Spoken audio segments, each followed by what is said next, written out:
పరిశుద్ధాత్మ బాప్తిసము పొందుకునే దానికి అర్హులు ఎవరంటే రక్షించబడిన వారు. హల్లెలూయా. ఎవరైతే తమ పాపములను యేసుక్రీస్తు రక్తంలో కడుగుకున్నారో, ఎవరైతే నూతన సృష్టిగా మార్చబడ్డారో, గ్లోరీ టు గాడ్. హల్లెలూయా. నీవు రక్షించబడ్డావు అంటే నీవు పరిశుద్ధాత్మ బాప్తిసం పొందుకునే దానికి అర్హుడవు. It's very simple. లేదు నేను పర్ఫెక్ట్ అయిన తర్వాత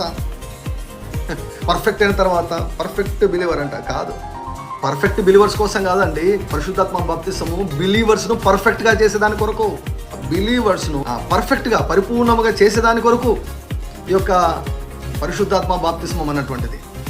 సో నువ్వేం పర్ఫెక్ట్ కావాల్సిన అవసరం లేదు. If you are born again you are perfect in the sight of God. నువ్వు తిరిగి జన్మించి నువ్వు నూతన సృష్టిగా మార్చబడ్డావు అంటే నీవు అర్హుడవు, నీవు అర్హురాలవు.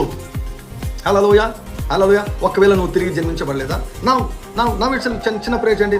I declare that Jesus is my lord. యేసే నా ప్రభు అని నేను ఒప్పుకుంటున్నాను. దేవుడు ఆయన మృతుల నుండి లేపాడని నేను విశ్వసిస్తున్నాను. Glory to God. యేసయ్యా, నా పాపలు క్షమించండి, నన్ను నూతన సృష్టిగా మార్చండి, నా పేరును నీ జీవగ్రంథంలో వ్రాయండి. Glory to God. Jesus you are my saviour. నా జీవితాన్ని రక్షించండి. That's it. You are born again. It is very very simple.